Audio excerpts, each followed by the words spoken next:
একদা সুখদায়ক প্রমোদা বদন, দর্শন করি মম ঝরিল নয়ন। হেসে কহে সেরূপসী সবিস্ময় মন, কহ দেখি মহাশয় কহ কি কারণ। বিষয়ে বিরাগী তুমি ভুবনে প্রচার, কি হেতু জন্মিল তব মানস বিকার। যুবতী মেয়েটি বলছে, ওগো দরবেশ সাহেব, হুজুর সাহেব, আমি একটা যুবতী মেয়ে লোক, রাস্তায় আমাকে একা পেয়ে আপনি আমার দিকে তাকায় আছেন আর কাঁদতেছেন। এই বৃদ্ধ বয়সে ভীমরতি হলে কেন? আমাকে দেখে কাঁদেন কেন? আর এক নজরে কেন তাকায়ছেন? কারণটা কি? কি কুমতলব আছে? দরবেশ সাহেব বলছেন, হেসে কহিলাম বালে করহ শ্রবণ, নেত্র ঝরে তবু হেতু ভেব না এমন। হে রূপসী মেয়ে, তোমার জন্য আমি কান্দি, একথা একবারও চিন্তা করো না। যে শিল্পী রচিল এই সুধাংশু বদন, তাহার তরে ঝরে নেত্র নয়নে জীবন। তোমার প্রেম পাওয়ার জন্য তোমাকে দেখে লোবাতুর এবং কামুক হয়ে তোমার দিকে তাকায় কান্দি, একবারও ভেব না। আল্লাহর কসম আমি কাঁদতেছি, তোমার এত সুন্দর স্বাস্থ্য আর চেহারা যে আল্লাহ রাব্বুল আলামিন বানায় দিলেন, না জানি সেই আল্লাহ কত সুন্দর। যার সৃষ্টি এত সুন্দর সেই আল্লাহ রাব্বুল আলামিন না জানি কত সুন্দর। আল্লাহ পাক সেই সুন্দর আল্লাহ রাব্বুল আলামিনকে দেখার তৌফিক যেন আমরা পাই। জোরে বলেন আমিন, আর জোরে বলেন আমিন। আল্লাহ পাক বলছেন, আমি সুন্দর করে সব তৈরি করে দিয়েছি। বুঝবে তারা যারা চিন্তাশীল, যারা গবেষণা করে। ইন্না ফি খালকিস সামাওয়াতি ওয়াল আরদি ওয়া ইখতিলাফিল লাইলি ওয়ান নাহার লাআয়াতিন লিউলিল আলবাব। নিশ্চয়ই যারা নাকি জ্ঞানবান, তারা রাত এবং দিনের পরিবর্তন, আকাশ এবং জমিনের সৃষ্টি ইত্যাদির ব্যাপারে, এই সৃষ্টি নৈপুণ্যতার ব্যাপারে তারা চিন্তা করে, গবেষণা করে। এবং দিনের পার্থক্য, মানুষের জীবনকে জীবন পদ্ধতিকে দুই ভাগে বিভক্ত করেছে, রাত এবং দিন। দেখেন আল্লাহর রহমত এবং কুদরত সব জায়গায়। রাত এবং দিন মানুষের জীবন চলার পথকে, জীবন পদ্ধতিকে কয় ভাগে ভাগ করেছে? দুই ভাগ। আল্লাহ পাক বলেন, ওয়াজআলনাল লাইলা লিবাসান ওয়াজআলনান নাহারা মাআশা। আমি রাতকে করেছি শান্তির বাহন, রাতকে করেছি আচ্ছাদন, শান্তির বাহন, আর দিনকে করেছি রোজগার করার জন্য। দিনের বেলায় রোজগার করবে, কামাই রুজি করবে, কল কারখানায় যাবে, খেতে খামারে যাবে, অফিস আদালতে যাবে, কাজ কাম করবে। এই কাজ করে করে শরীরের ভিতরে ক্লান্তি আসে, অবসাদ এসে যায়। আল্লাহ রাব্বুল আলামিন বলেন, আমি আবার রাত বানালাম। ওই রাতের বেলায় মানুষ যখন ঘুমায় যায়, এই ঘুম তার সমস্ত অবসাদ আর ক্লান্তি দূর করে দিয়ে সকাল বেলায় আবার তাজা মানুষ করে, সমস্ত একেবারে পরিপূর্ণ কর্মক্ষম একজন মানুষে তাকে পরিণত করে দেয়। রাতটাকে আচ্ছাদন করে দিয়েছি, দিনের কোলাহল মুক্ত রাত। সূর্যের আলোর ঝলকানি, তীব্র আলো নাই, চিৎকার নাই, আওয়াজ নাই। রাতের একটি অন্ধকার চাদর পরিয়ে দিলাম এই পৃথিবীর উপরে। রাতের একটি অন্ধকার চাদর পৃথিবীর উপরে পরিয়ে দিলাম। কোলাহল মুক্ত পৃথিবী এখন, সূর্যের তীব্র আলো আর নাই। এখন আরামে তুমি ঘুমিয়ে যাও, ঘুমাও, আবার সকালবেলা উঠে তুমি কাজ করবে। আল্লাহ পাক বলেন, আমি এভাবে ومن رحمته جعل لكم الليل والنهار لتسكنوا فيه ولتبتغوا من فضله। আল্লাহর রহমতের ভিতরে এটাও রহমত, আল্লাহর করুণা, আল্লাহর দয়া, যে তিনি দিনকে করেছেন রুজি কামার জন্য, রাতকে করেছেন তিনি তোমাদের জন্য ঘুমাবার জন্য, বিশ্রামের জন্য। এই ব্যবস্থা আল্লাহ রাব্বুল আলামিন করেছেন, যিনি তোমাদেরকে দুপুর বেলায়, বিকেল বেলায়ও তোমাদেরকে অবসাদ গ্রহণের জন্য, আরামের জন্য দুপুর এবং বিকাল, সকাল ইত্যাদি তৈরি করেছেন। কোরআন শরীফের ভিতরে আল্লাহ পাক এ সমস্ত কথাগুলি ব্যাখ্যা সহকারে বলে দিচ্ছেন যে আমার রহমত ওয়াসিআত রাহমাতি কুল্লে, সেই সমস্ত জিনিসের চতুর্দিকে, তুমি যেখানে আছো তার চতুর্দিক, আকাশ এবং জমিন, আমার রহমত তোমাকে ঘিরে রেখেছে। এ কোরআন নাজিল করেছেন সেই আল্লাহ, সেই রহমান, যার দয়া সর্বত্র ছড়িয়ে আছে। আল্লাহ পাক বলছেন, এরপরে তোমাকে সৃষ্টি করলাম, জমিন সৃষ্টি করলাম খাবারের জন্য। আমার রহমতের বিষয়টা দেখো, আমি এমন দয়াবান, এমন মেহেরবান। এবার তোমার খাবারের জরুরত হলো, তুমি কি খাবে? সেজন্য এই জমিনে ফসলের ব্যবস্থা আমি আল্লাহ করেছি। জোরে বলেন সুবহানাল্লাহ। জমিন শুকায় গেছে, বৈশাখ মাসের, জ্যৈষ্ঠ মাসের প্রচন্ড রৌদ্রের তাপে জমিন শুকায় গেছে। এই জমিনে তুমি ফসল ফলাবে কি করে? যদি না পানি দিয়ে জমিনটারে ভিজায় দেই। আল্লাহ বলেন, জমিন ভিজাবার দায়িত্ব আমি নিলাম। আল্লাহুল্লাযী আরসালার রিয়াহা ফাতুসিরু সাহাবা। সমুদ্রের পানি, লবণাক্ত পানিগুলি বাষ্পীয় আকারে উত্থিত হয়ে যায়, মেঘমালায় পরিণত হয়ে যায়। বাতাসকে বলি, এই মেঘকে টেনে নিয়ে যাও অমুক জায়গার উপরে। মেঘ চলে এলো। আল্লাহ বলেন ফাসুকনাহু ইলা বালাদিন মাইয়িতিন ফাআহইয়ানা বিহিল আরদা বাদা মাউতিহা কাযালিকান নুশুর। আল্লাহ পাক বলছেন, বৃষ্টির পানি পড়লো, মরা জমিন জিন্দা হয়ে গেল। এই মরা জমিন জিন্দা হলো। এরপরে তুমি বীজ বপন করলে, ধান বপন করলে, গম বপন করলে, মাটির খাসলাত হলো সব পচায় দেওয়া। মাটির খাসলাত কি কথা বোঝেন না? মাটির ধর্মটা কি? পচায় দেওয়া। যা রাখেন পচে যাবে, লোহা রাখেন জং ধরে যাবে, পাথর রাখেন আস্তে আস্তে, এ ধরনের যেসব জিনিস রাখেন আস্তে আস্তে করে ধ্বংস হয়ে যাবে, পচে যাবে। ওই মাটির ভিতরে ধান এবং গম, আপনার ফসল, আপনার খাদ্য, আপনার রিজেককে আমানত করে দিলেন। আল্লাহ পাক ওটাকে হেফাজত করলেন। এরপরে ওর ভিতর থেকে পাতা অঙ্কুরিত হয়ে বেরিয়ে এলো। এখন কেউ যদি বলে আল্লাহ যদি পানি না দেন, আল্লাহ যদি বৃষ্টিটা না দেন, তাহলে আমার অসুবিধাটা কি? আল্লাহ বলেন, দেখো বৃষ্টিটা তো আমি দিলাম। বৃষ্টিটা কে দিলেন? আল্লাহ পাক বলেন আফারাআইতুমুল মাআল্লাযী তাশরাবুন আনতুম আনজালতুমুহু মিনাল মুজনি আম নাহনুল মুনজিলুন। তোমরা যে পানি পান করো, আকাশ থেকে এই পানিটা কে বর্ষণ করে? তুমি করো না আমি করি? কে করে জোরে কর? আল্লাহ পাক বলছেন আমি পানি বর্ষণ করি। সেই পানিটা, এই যে বঙ্গোপসাগরের পানি, আপনাদের কর্ণফুলীর পানি, মিষ্টি না নোনা? কি পানি জোরে কন? এই নোনা পানি আকাশে উঠলো। আল্লাহ পাক বলেন, ইচ্ছে যদি করতাম লাউ নাশাউ জাআলনাহু জাজান ফালাউলা তাশকুরুন। পানি উঠালাম, নোনা পানি, ইচ্ছে করলে লবণাক্ত অবস্থায় অবতীর্ণ করে দিতে পারতাম, জমিনের ফসল সব নষ্ট হয়ে যেত। কিন্তু আমি নোনা পানি উঠায়া ওই পানিগুলিকে মিষ্টি করে আমি নাজিল করে, জোরে কান সুবহানাল্লাহ, মিষ্টি পানি অবতীর্ণ করে দিলাম। এখন মানুষ বলে আল্লাহ পানি না দিলে কি হইতো? আমাদের খাল আছে, বিল আছে, সাগর আছে, নদী আছে, পুকুর আছে, হাওড় আছে, টিউবওয়েল আছে, ডিপ টিউবওয়েল আছে। আল্লাহ বৃষ্টি না দিলে তো কি হয়ে গেল আমাদের? আল্লাহ পাক জবাব দিয়েছেন, قل أرأيتم إن أصبح ماؤكم غورا فمن يأتيكم بماء معين। বলো দেখি, সবে শুকাইয়া যদি যায় এই জমিনের পানি, তাহলে হেথায় তটডির ধারা কে দিবে সবারে আনি? টিউবওয়েলের পানি, পাতালের পানি, দরিয়ার পানি, সাগরের পানি, হাওড়ের পানি, বিলের পানি, সব যদি আমি আল্লাহ শুকায় দেই, আমি আল্লাহ ছাড়া এমন কোন শক্তি আছে যে মরা গাঙ্গে নতুন করে পানির জোয়ার এনে দিতে পারে? আছে কেউ? কেউ নাই। আল্লাহ পাক বলেন, দেখুন আমার রহমত, এভাবে করে আমি পানি দিলাম, বৃষ্টি দিলাম, এবার গাছ উঠলো। বীজ বপন করছিলাম, গাছ উঠলো। আনতুম আনশাতুম শাজারাতাহা আম নাহনুল মুনশিউন। মাটি থেকে এই গাছকে কে উদ্গত করে দিল? হয় বেটা, কে দিল? তুমি দিছো না আমি দিয়েছি? কে দিয়েছে জোরে কর, জোরে চিল্লা এখন, কে দিল?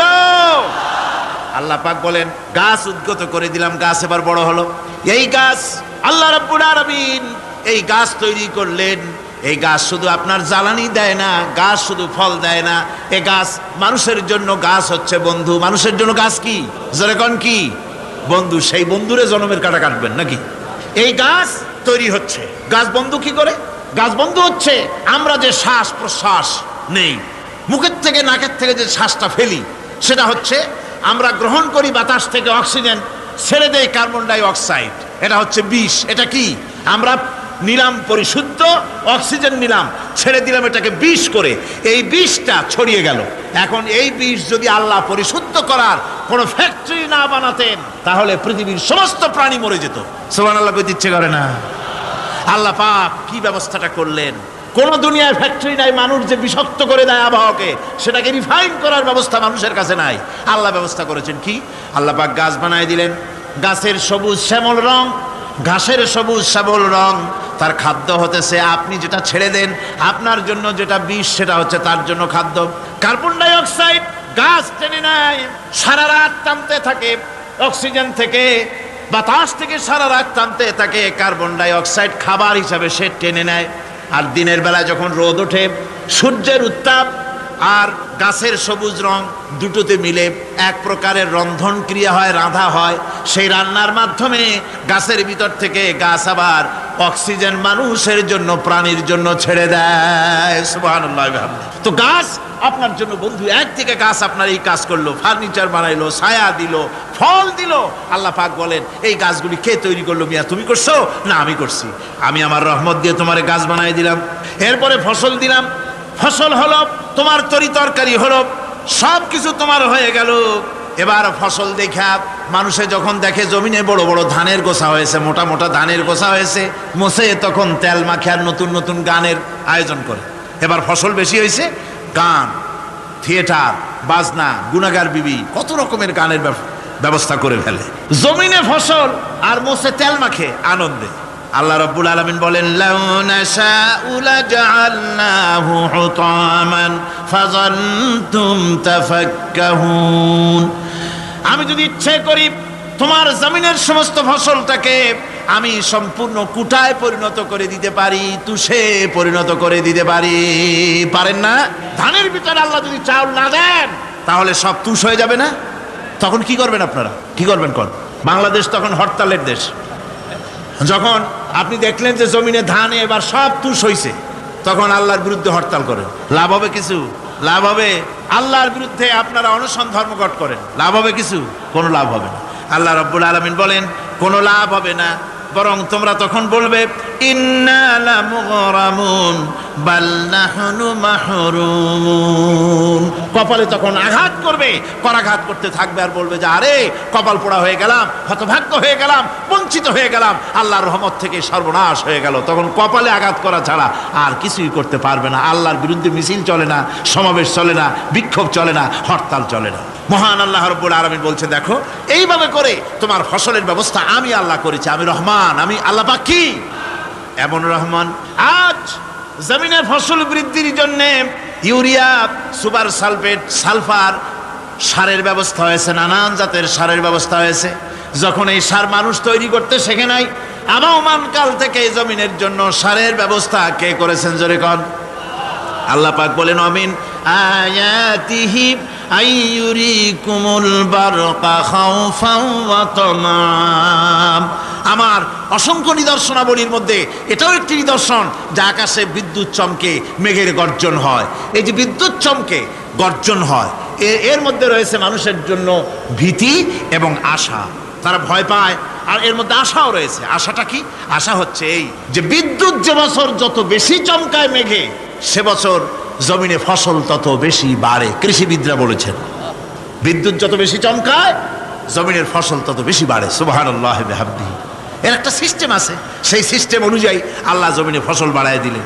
আল্লাহ ফসল দিলেন। এবার আপনার আল্লাহ পাক বলছেন, দেখো ফসল দিলাম, ধান হলো, চাউল হলো, মাছ হলো, গোশ হলো, সব হয়ে গেছে, এখন তুমি খাবে। রান্না বান্না হয়ে গেল। রহমত আমার দেখো, আমার রহমতটা দেখো। এ কোরআন শিখাইছেন সেই আল্লাহ রাব্বুল আলামিন, যার নাম রহমান। জোরে বলেন, তার নাম কি? রহমান। চাউল হয়ে গেছে, চাউল তো শুধু ভর্তা বানায় খাওয়া যাবে না। ভাত হয়েছে, আটা দিয়া রুটি তৈরি হয়েছে, কি দিয়া খাবেন? আল্লাহ রাব্বুল আলামিন আপনার পুকুরের ভিতরে মাছ দিয়া দিলেন, জন্তু জানোয়ার দিলেন, চার পায়া জানোয়ারের গোশত হালাল করে দিলেন, পাখির মাংস আল্লাহ রাব্বুল আলামিন হালাল করে দিলেন। এখন মাছ হলো, গোশ হলো। মাছ আর গোশ সিদ্ধ করে খাওয়া যাবে? জোরে বলেন, যাবে? যাবে না। তার গন্ধ নষ্ট করতে হবে আর সুঘ্রাণ সৃষ্টি করতে হবে। এই গন্ধ নষ্ট করে সুঘ্রাণ সৃষ্টি করার জন্য লবঙ্গ তৈরি করলেন কে? কথা কন না কেন? এলাচি কার? দারচিনি কার? লবণ কার? মরিচ কার? হলুদ কার? পেঁয়াজ কার? সুবহানাল্লাহ বিহামদিহি। এত নিয়ামত আল্লাহ রাব্বুল আলামিন বলেন, ওয়া ইন তাউদ্দু নি'মাতাল্লাহি লা তুহসুহা। আমার নিয়ামত গণনা করে করে আমার নিয়ামত গুণে শেষ করতে পারবে না, এত নিয়ামত আমি দান করেছি। এরপরে তরি তরকারি হলো, মাছ গোশ খেতে খেতে অস্থির হয়ে যাবে। তারপরে তরি তরকারি দিলাম, শাক সবজি দিলাম, সব কিছু আমি আল্লাহ রাব্বুল আলামিন দিয়েছি। আমার নাম রহমান, তোমার সমস্ত প্রয়োজন আমি দিয়েছি, মিটাই দিয়েছি। এবার তরি তরকারি হলো আর মানুষ তরি তরকারি খাইলো, আল্লাহ শুকর আদায় করলো না। শুকর আদায় করে না। এত সুন্দর মজার কদু, সেই কদু খায়, আর কদু খাইয়া মোসে তাও মারে আর বলে স্বাদের লাউ বানাইলো বৈরাগী। আল্লাহ শুকর আদায় করে, আল্লাহর নিয়ামতের শুকরিয়া আদায় করে। আমার ভাইয়েরা, আল্লাহ রাব্বুল আলামিন বলেন এই পৃথিবীর আমি রহমান, কোরআন আমি শিখাইছি আমি রহমান। এমন রহমান শুধু মানুষকে খাবার দেই না, এই পৃথিবীর সকল প্রাণীকে আমি খাবার দেই। জোরে কোন সুবহানাল্লাহ। সকল প্রাণীর খাবার কে দেন? ওয়ামা মিন দাব্বাতিন ফিল আরদি ইল্লা আলাল্লাহি রিজকুহা। এই পৃথিবীর বুকে এমন কোন বিচরণশীল জীব নাই যে জীবের রিজকের দায়িত্ব আমি আল্লাহ গ্রহণ করি নাই। সমস্ত রিজকের দায়িত্ব কে নিয়েছেন? চিল্লায় কোন? আল্লাহ সুবহানাহু ওয়া তাআলা। আচ্ছা আপনি কোন তো দেখি, একজন জমিদার, একজন বড় লোক, চৌধুরী, খুব বড় লোক, তার বাড়িতে 20 জন লোক গেছে রাতের বেলায় 20 জন লোক গিয়ে মেহমান হইল। মেহমান হইয়া তারা বলতেছে সাহেব আমরা তো মেহমান, আমি একজন এক এক রকমের খাবার চাইলো। একজনে বললো আমি হরিণ খাবো, আর একজনে কয় আমি মুরগি খাবো, আর একজনে বললো আমি খরগোশ খাবো, আর একজনে বললো আমি হাতি খাবো, আর একজনে বললো আমি ছাগল খাবো। 20 জন মানুষে 20 রকমের খাবার চাইলো। একজনে কয় বোয়াল মাছ খাবো, আর একজনে কয় রুই মাছ খাবো। 20 জনে 20 রকমের খাবার দাবি করলো।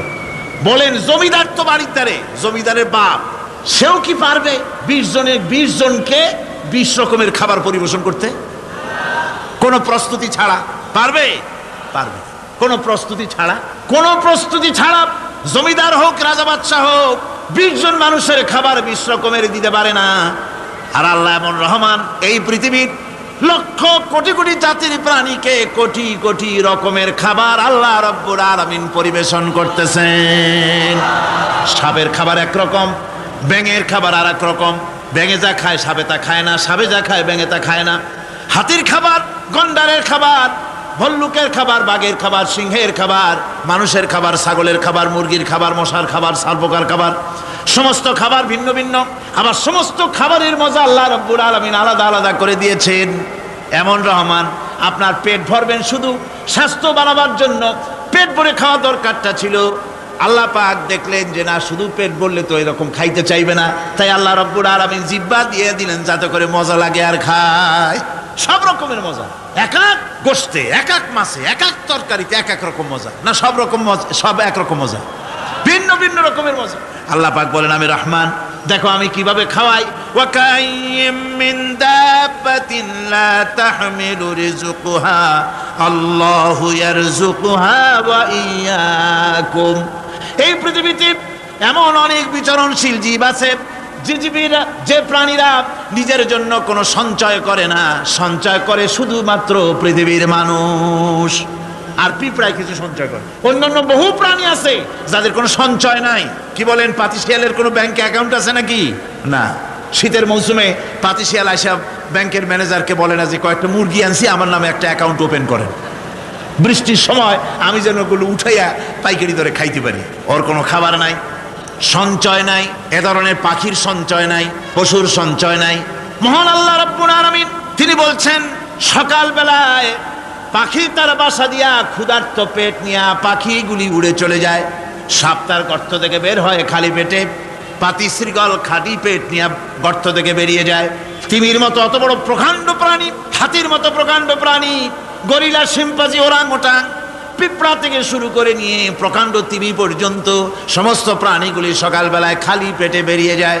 সারাদিন ঘোরাঘুরির পর আল্লাহ সুবহানাহু ওয়া তাআলা বলেন সন্ধ্যাবেলায় সমস্ত প্রাণীর পেটগুলি ভরে আমি আল্লাহ তাদের বাসায় ফিরাইয়া দেই।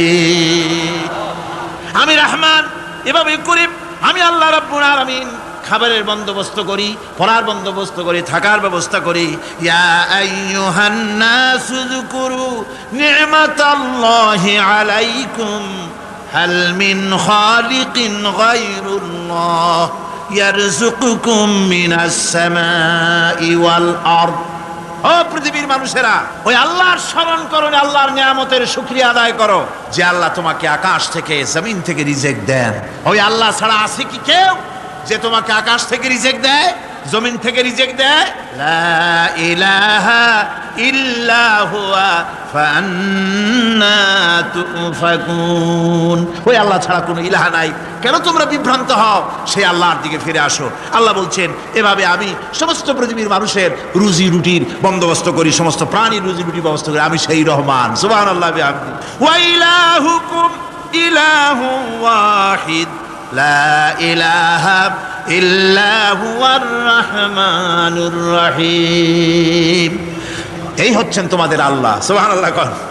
আল্লাহ বলছেন, ওয়া ইলাহুকুম ইলাহু ওয়াহিদ, তিনি হচ্ছেন এক আল্লাহ, এক ইলাহ, যিনি ছাড়া কোনো ইলাহা নাই। তিনি হচ্ছেন রহমান। তিনি কি? রহমান। তিনি হচ্ছেন রহিম। তিনি তোমাদের সব কিছুর ব্যবস্থা করে দিয়ে থাকেন, কোনো জিনিস তোমাদেরকে বঞ্চিত করেন না। এই রহমান এমন রহমান যিনি তোমাদের সমস্ত নিয়ামত পূর্ণ করেন। আর রহমান এমন রহমান যে শুধু আপন আপন লোক দেখে তালাশ করে করে দেয় না, সকলকে দেয়।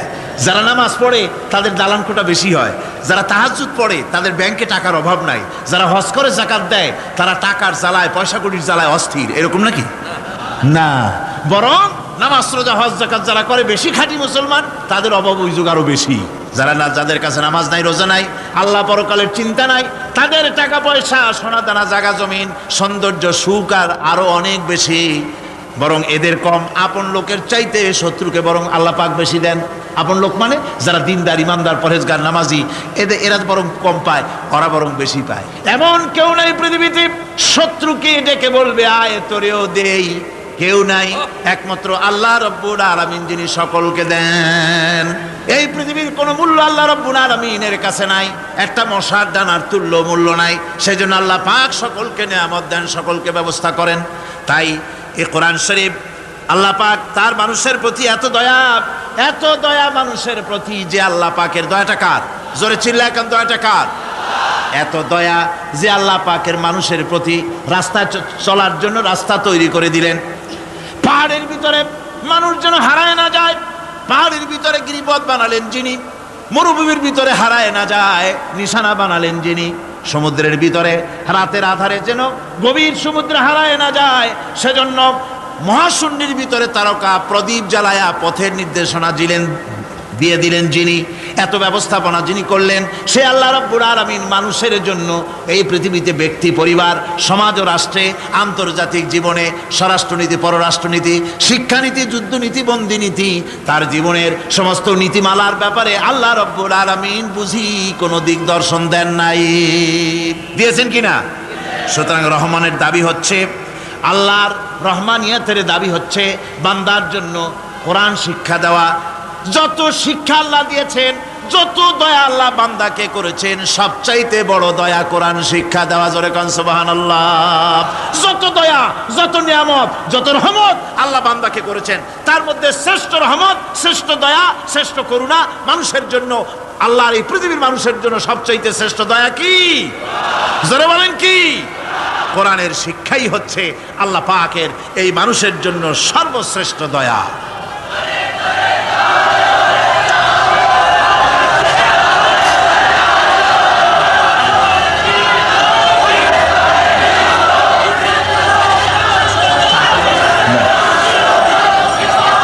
আমার ভাইয়েরা, কোরআনে কারীম কত বড় নিয়ামত।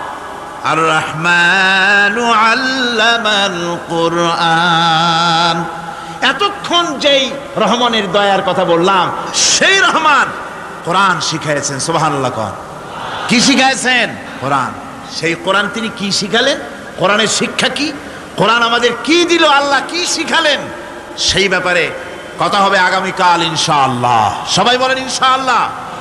দাঁড়ানো ভাইরা বসেন, দাঁড়ানো ভাইরা সবাই বসেন, মোনাজাতে অংশগ্রহণ করেন। মোনাজাত করা জরুরি, কেউ দাঁড়িয়ে থাকবেন না, সবাই বসেন, মোনাজাতে অংশগ্রহণ করুন, মোনাজাত করুন। দাঁড়ানো ভাইরা বসুন, কেউ দাঁড়িয়ে থাকবেন না।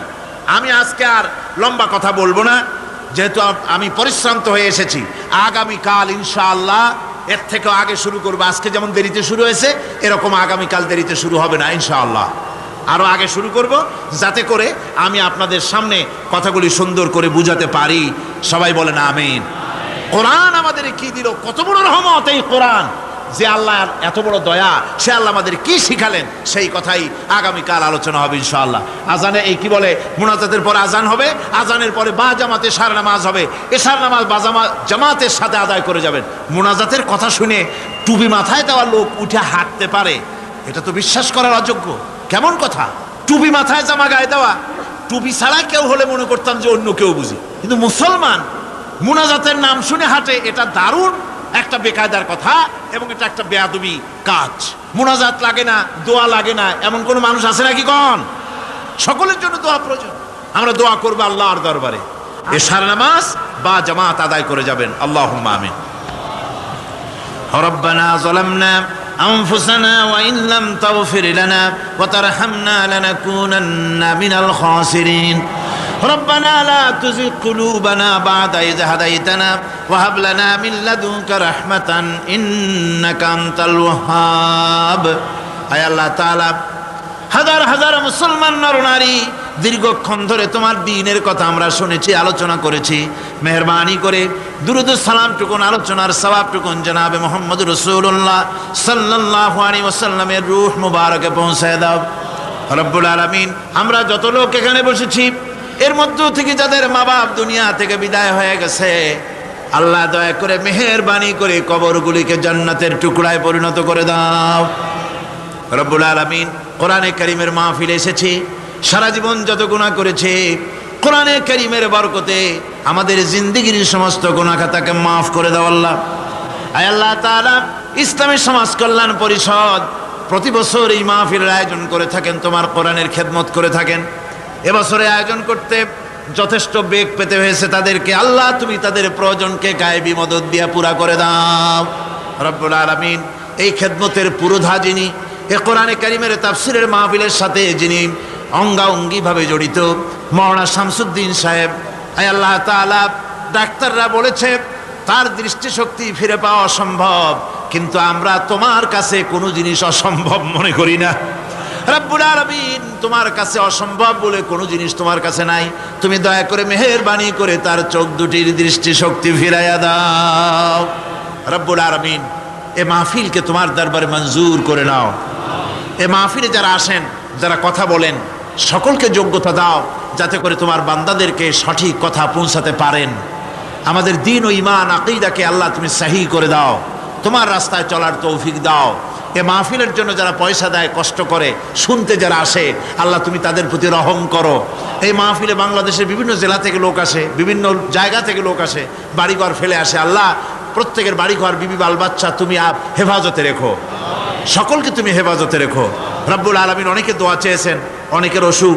এক মহিলা লিখেছেন প্রতি বছর তিনি আসেন, এবার আসতে পারেন নাই, তিনি খুব দুঃখ করে লিখেছেন, আল্লাহ তুমি তাকে সুস্থ করো, ভালো করে দাও, যাতে অন্তত এই মাহফিলে একটাবারের জন্য তিনি আসতে পারেন, এর সুযোগ করে দাও। যত লোক অসুস্থ আছে, যত জায়গায় অসুস্থ আছে, অপারেশন হচ্ছে অথবা রোগ আছে, আল্লাহ তুমি সকলের রোগ ব্যাধি দূর করে দাও আল্লাহ। আমি আপনাদের কাছে দোয়া চাই যেন বাকি 4 দিন যোগ্যতার সাথে আল্লাহ পাকের কালাম থেকে বলার জন্য যে ধরনের যোগ্যতা দরকার, কণ্ঠস্বর দরকার, স্বাস্থ্য দরকার, মন মানসিকতা দরকার, ইলম দরকার, আল্লাহ যেন দয়া করে তার এই গুনাহগার, এই ছোট্ট নগণ্য বান্দাকে যেন আল্লাহ দয়া করে দান করে দেন রব্বুল আলামিন। যত মানুষ এই মাহফিলে আসছে, আল্লাহ সকলকে, আমাদের সকলকে তুমি আহলে কোরআন বানায়া দাও। তুমি দয়া করে রহমান নামের ওসিলায় যে কিতাব আমাদেরকে দিলা আল্লাহ, এই কিতাবের যথাযোগ্য সম্মান মর্যাদা দেওয়ার তৌফিক আমাদের দাও, আমল করার তৌফিক দাও। এই কোরআনের সুপারিশ কিয়ামতের দিন আমাদের জন্য নসিব করে দাও। রব্বানা তাকাব্বাল মিন্না ইন্নাকা আনতাস সামিউল আলিম ওয়া তুব আলাইনা ইন্নাকা আনতাত তাওয়াবুর রহিম। সুবহানা রাব্বিকা রাব্বিল ইজ্জাতি আম্মা ইয়াসিফুন ওয়া সালামুন আলাল মুরসালিন আলহামদুলিল্লাহি রাব্বিল আলামিন। ওয়াজআল আখিরা কালিমাতানা ইনদাল মাউত লা ইলাহা ইল্লাল্লাহু মুহাম্মাদুর রাসূলুল্লাহ। আসসালামু আলাইকুম ওয়া রাহমাতুল্লাহ।